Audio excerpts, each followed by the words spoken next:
शेती माझी प्रयोगशाळा या यूट्यूब चॅनलमध्ये मी आपलं स्वागत करतो.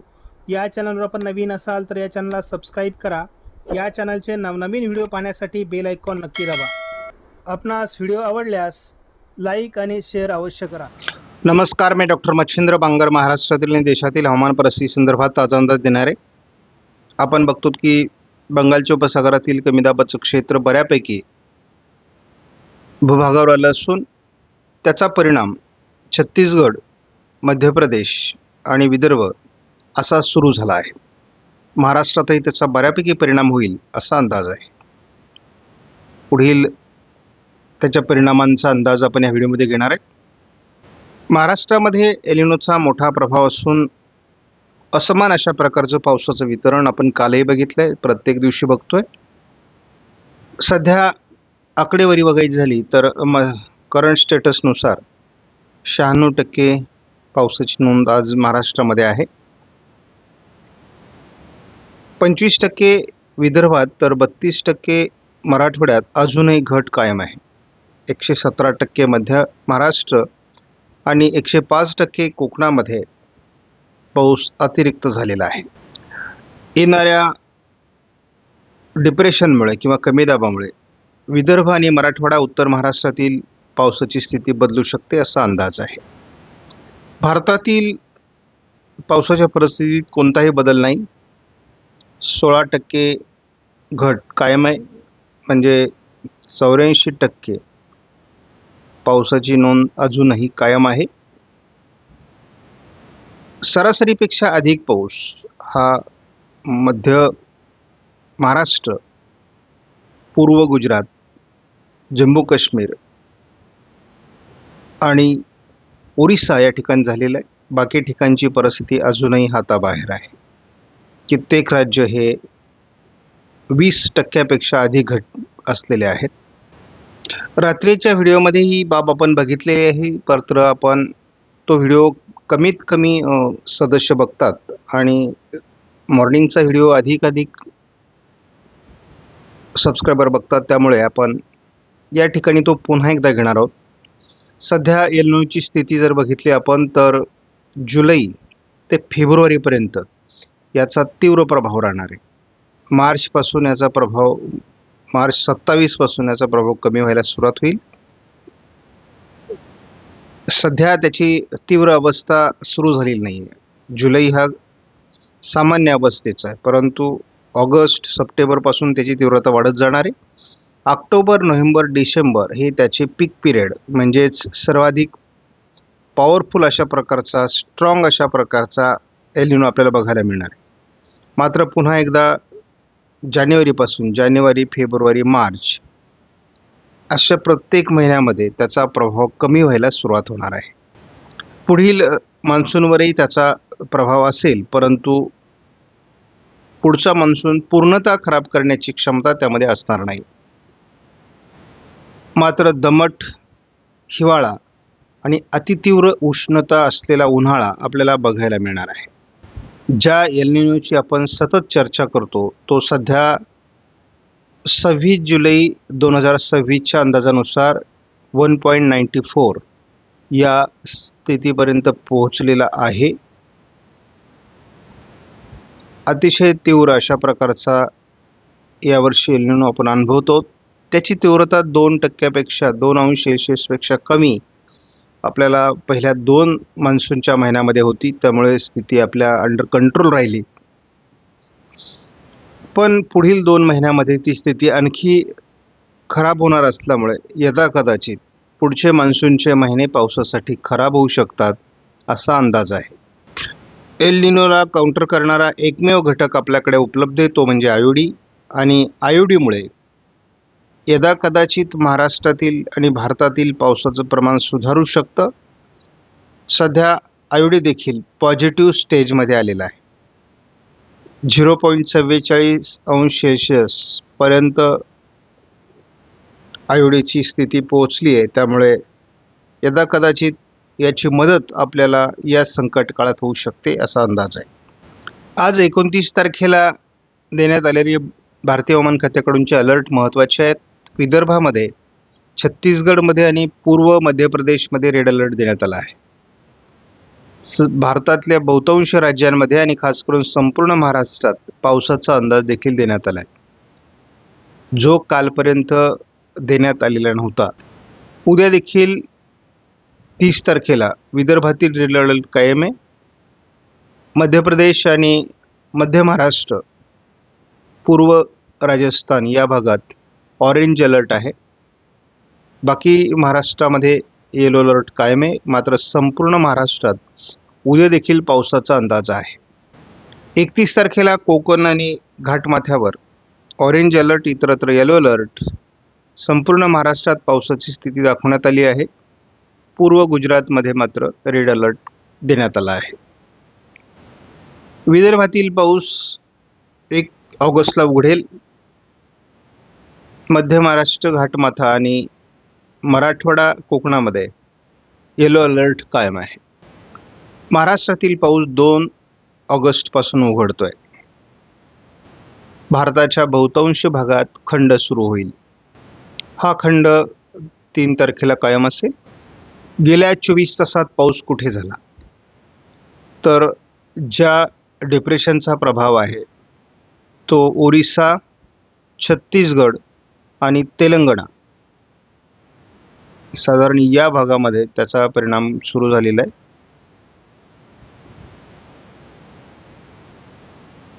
आणि हा जवळपास गुजरातपर्यंत राहणार आहे. कोकण किनारपट्टीला देखील काल बऱ्याच ठिकाणी मुसळधार पाऊस झाल्याची माहिती उपलब्ध आहे. विदर्भात पावसाचं प्रमाण वाढलेलं आहे. मराठवाड्यात पावसाचं प्रमाण वाढलेलं आहे. उत्तर महाराष्ट्रात तुरळक, मध्य महाराष्ट्रात तुरळक, तर पश्चिम महाराष्ट्रातही तुरळक पावसाची नोंद काल झालेली आहे. ट्रॅकमध्ये मोठा बदल या ठिकाणी झालेला आहे. स्पष्टपणे ते मध्य भारताकडे सरकत असल्याची माहिती या ठिकाणी उपलब्ध झाली आहे. न्यूमेरिकल मॉडेल प्रिडिक्शननुसार जेफेचा अंदाज, विदर्भात आज मुसळधार पाऊस होऊ शकतो. काही ठिकाणी अतिवृष्टीची शक्यता आहे. रेड अलर्ट देण्यात आलेला आहे. आणि अगदी त्याला या मॉडेलने, जेएफएसने देखील सहमती दर्शवलेली आहे. मध्य प्रदेश आणि छत्तीसगड, विदर्भ असं पावसाचं प्रमाण वाढण्याची शक्यता आहे. कोकण किनारपट्टीलाही पावसाचं प्रमाण कोस्टलला वाढलेलं असेल. तो जरी मध्य भारताकडे जाताना दाखवला असला तरी त्याचा परिणाम महाराष्ट्रावर बऱ्यापैकी होण्याची शक्यता बाकी मॉडेल दाखवत आहेत. 31 तारखेला देखील महाराष्ट्राच्या उत्तरेकडून मध्य प्रदेश मार्गे गुजरातकडे हे सरकण्याची शक्यता आहे. साधारण 1 तारखेला हे पुढे निघून जाईल असा अंदाज आहे. राजस्थान गुजरातच्या दिशेने वरती सरकेल असा अंदाज जेफेसने दाखवलाय. ही सिस्टम बऱ्यापैकी राजस्थानवर 3 तारखेला परिणाम करेल, परंतु महाराष्ट्रातील पाऊस उघडलेला असेल. मात्र आपल्याला एक मोठ्या हालचाली बंगालच्या उपसागराच्या दक्षिणेला सुरू होताना दिसत आहेत.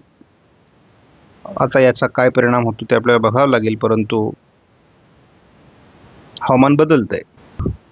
वादळी प्रणाली ही 4 तारखेला दक्षिण बंगालच्या उपसागरात अंदमान निकोबार बेटांच्या आजूबाजूने तयार होण्याची शक्यता आहे.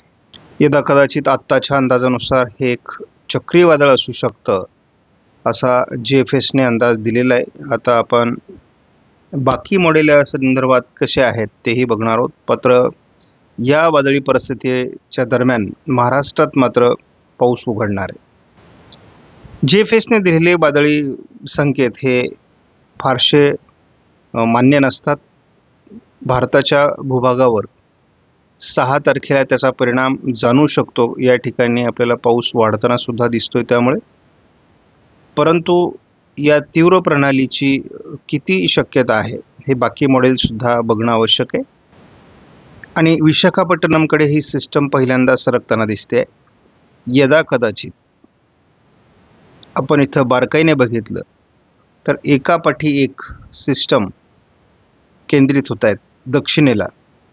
आणि जर यदा कदाचित या पद्धतीने भारतावर आल्या तर महाराष्ट्रात परिस्थिती बदललेली असेल, परंतु त्यासाठी आपल्याला अजून वेळ घ्यावा लागेल. ECMWF मॉडेलने हे जे मॉडेलचं व्हर्जन आहे या ठिकाणी आज विदर्भामध्ये पावसाला सुरुवात देखील झालेली आहे. त्याचे परिणाम विदर्भात जाणवू लागले आहेत. गडचिरोली, गोंदिया, भंडारा, नागपूर, अमरावती, अकोला, वर्धा, यवतमाळ, चंद्रपूर, गडचिरोली, वाशिम, हिंगोली, नांदेड, परभणी या भागात देखील त्याचा परिणाम होणार आहे. पावसाचं प्रमाण अगदी सोलापूरपर्यंत पोहोचणार आहे. इकडे अहिल्यानगरपर्यंत पोहोचणार आहे. त्यामुळे आज बऱ्यापैकी याचा परिणाम महाराष्ट्रावर जाणू लागेल. कोकणातही मध्यम स्वरूपांच्या सरी होऊ शकतात. त्यामुळे अतिवृष्टीची परिस्थिती विदर्भात जाणवू शकते. विदर्भकरांनो, काळजी घ्या. पुढील 2 दिवस आपल्यासाठी फार महत्त्वाचे आहेत. मुसळधार ते अतिमुसळधार पाऊस विदर्भामध्ये आपल्याला पुढील 2 दिवसात 48 तासात जाणवू शकतो. मराठवाड्यातही त्याचा परिणाम मध्यम ते जोरदार स्वरूपात जाणवू शकतो. त्यामुळे अनेक जिल्ह्यात आपल्याला दुष्काळी परिस्थितीत परिवर्तन झालेलं या ठिकाणी दिसू शकतं. 31 तारखेला कोकण किनारपट्टीचा पाऊस वाढणार आहे. त्याबरोबरच इतर कुठले जिल्हे आहेत ज्याच्यात पावसाचं प्रमाण राहील, तर या हवामान प्रणालीचा परिणाम हा अमरावती, अकोला, जालना, छत्रपती संभाजीनगर, जळगाव, धुळे, नंदुरबार, नाशिक, अहिल्यानगर आणि काही प्रमाणात पुणे या भागात त्याचा परिणाम 31 तारखेला या मॉडेलने दाखवला आहे. त्यानंतर मात्र ते गुजरातकडे निघून जाईल असा अंदाज आहे. 1 तारखेला महाराष्ट्रावरचा याचा परिणाम संपेल, परंतु महाराष्ट्रात 1 तारखेपासून स्थानिक वातावरण सुरू होईल. 2 तारखेला स्थानिक वातावरण असेल, पूर्णतः उघडीप असणार नाही. कोकणात पाऊस चालू राहील. उत्तर महाराष्ट्रातही पावसाची शक्यता आहे. 3 तारखेला हे महाराष्ट्राच्या उत्तरेकडून उत्तर मराठवाडा, उत्तर महाराष्ट्र, नाशिक या जिल्ह्यात पावसाची शक्यता अजून कायम राहणार आहे. विदर्भाच्या पूर्व भागातही पाऊस असेल, त्यामुळे स्थानिक वातावरण राहील महाराष्ट्रामध्ये. 4 तारखेला देखील वातावरण पूर्व विदर्भ, थोडं पूर्व मराठवाडा, पश्चिम महाराष्ट्र, कोकण स्थानिक वातावरणाची शक्यता कायम आहे. 5 तारखेला देखील स्थानिक वातावरण असेल, मात्र विशेष पावसाळी प्रभाव नाही. 6 तारखेला पूर्व विदर्भ, कोकण असं हलकं पावसाळी वातावरण आहे. 7 तारखेला पूर्व विदर्भ, कोकण अशीच परिस्थिती आहे, विशेष पाऊस नाही महाराष्ट्रामध्ये. 8 तारखेला कोकणात हलक्या सरींची शक्यता घाटमाथ्यावर आहे, परंतु महाराष्ट्रात विशेष प्रभाव नाही. 9 तारखेलाही विशेष प्रभाव नाही, मात्र कोकणातील पाऊस हलक्या प्रमाणात वाढू शकतो आणि महाराष्ट्रात दक्षिणी भागाकडून, मग पश्चिम महाराष्ट्र, विदर्भ, मराठवाडा या ठिकाणी हलकं स्थानिक वातावरण वाढू शकतं.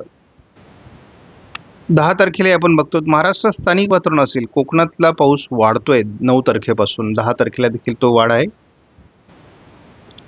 11 तारखेलाही कोकणात बऱ्यापैकी पाऊस असणार आहे, महाराष्ट्रात विशेष पाऊस नाही. 12 तारखेला विदर्भातील काही जिल्ह्यांमध्ये म्हणजे अमरावती, नागपूर, भंडारा, गोंदिया, चंद्रपूर, गडचिरोलीच्या काही भागात पाऊस असू शकतो. कोकणात पाऊस असू शकतो, परंतु महाराष्ट्रात ऑगस्टचा पूर्वार्ध अतिशय किरकोळ पावसाचा आहे, लक्षात घ्या.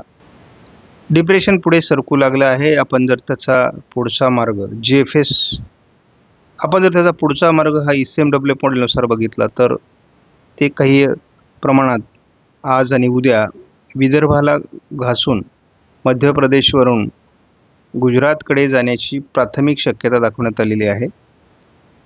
मात्र थोडं ते पुढे गेल्यावर राजस्थानकडे देखील 1-2 तारखेला असेल आणि मग 2 तारखेनंतर त्याचं अस्तित्व संपण्याची देखील शक्यता आहे. ECMW मॉडेलने मात्र बंगालच्या उपसागराच्या दक्षिणेला वादळी सिस्टम बनण्याचा कुठलाही अंदाज दिलेला नाही. उलट या काळात तयार होत असलेले वेगवेगळ्या प्रकारचे वादळं जे प्रशांत महासागरात वाढतील आणि त्या दिशेने मान्सूनचे वारे सरकतील, त्यामुळे पूर्वार्ध ऑगस्टचा खराब होण्याची शक्यता आहे. ही वादळी प्रणाली आता तिचा प्रवास त्यांनी सुरू केला आहे. जवळपास महाराष्ट्रामध्ये बऱ्याच ठिकाणी पावसाला सुरुवात देखील झालेली आहे आणि त्याचे परिणाम आज आपल्याला दिसू लागतील. विदर्भ, मराठवाडा, पश्चिम महाराष्ट्र,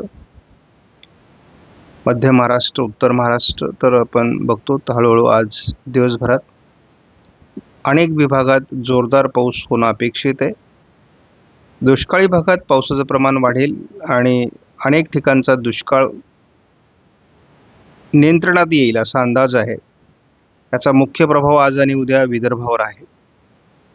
मॉडेलने थोडं ते उत्तरेकडून सरकण्याची शक्यता जरी दाखवली असली तरी महाराष्ट्राच्या खास करून उत्तर भागातून याचा परिणाम आपल्याला जाणवण्याची शक्यता आहे. 31 तारीख ही उत्तर महाराष्ट्रासाठी महत्त्वाची जरी असली तरी दुपारनंतर त्याचा प्रभाव कमी होईल आणि 1 तारखेपासून थोडंफार किरकोळ कोकणामध्ये आणि महाराष्ट्रात स्थानिक वातावरण राहील. मात्र एका पावसाच्या खंडाला सुरुवात होते आहे. 2 तारखेलाही स्थानिक वातावरणाची शक्यता आहे. जरी पावसाचा खंड असला तरी स्थानिक वातावरण या दरम्यान राहील. नाशिकसह मध्य महाराष्ट्र आणि उत्तर मराठवाडा विदर्भात 3 तारखेला पावसाचा अंदाज देण्यात आला आहे. 4 तारखेला पश्चिम महाराष्ट्रात थोडं पावसाळी वातावरण दाखवण्यात आलं आहे. 5 तारखेला विशेष वातावरण नाही. 4 तारखेला विदर्भ कोकण, 7 तारखेला विशेष वातावरण नाही महाराष्ट्रामध्ये, 8 तारखेला विशेष वातावरण नाही, 9 तारखेला विशेष वातावरण नाही. 9-10 तारखेपासून कोकणात पाऊस वाढणार आहे. 11ला विशेष पाऊस नाही आणि 12पर्यंत विशेष पाऊस महाराष्ट्रात नाही.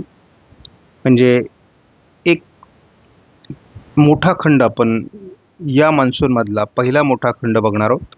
त्यामुळे सर्वांनी लक्षात घ्या की पावसाची परिस्थिती ऑगस्टच्या पूर्वार्धात अत्यंत कमी असणार आहे आणि त्याचा दुष्काळी भागावर अतिशय विपरीत परिणाम जाणवू शकतो. त्यामुळे शेतकऱ्यांनी धीर धरावा, घाबरून जाऊ नये. पुढे मोठे पाऊस होणार आहेत. आपणास व्हिडिओमधील माहिती महत्त्वपूर्ण वाटल्यास लाईक करा, शेअर करा, चॅनलला सबस्क्राईब करा. धन्यवाद. जय हिंद, जय महाराष्ट्र, जय बळीराजा.